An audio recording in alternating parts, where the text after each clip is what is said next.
បាទសួស្តីអ្នកទាំងអស់គ្នាបាទថ្ងៃនេះខ្ញុំចង់ចែកម្លែកអំពីការសម្រកគីឡូបាទដោយធ្វើរបបអាហារបាទហើយ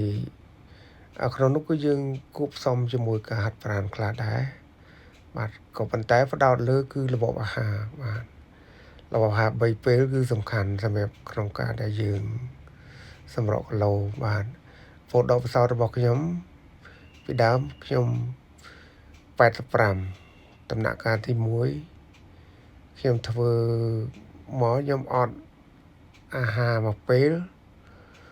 រយៈពេលពី2017មកដល់2022ខ្ញុំស្រកបានតែ5គីឡូទេបាទអញ្ចឹងខ្ញុំនៅតែលើសគីឡូបាទហើយខ្ញុំបានធ្វើបន្ថែមទៀតហើយរហូតមកដល់ពេលនេះខ្ញុំនៅសល់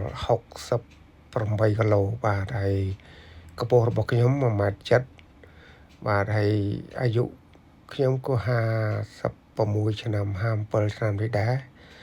បាទអញ្ចឹងយើងគួរតែគិតគូរពីគីឡូគិតគូរពីកម្ពស់គិតគូរពីអាយុរបស់យើងបាទ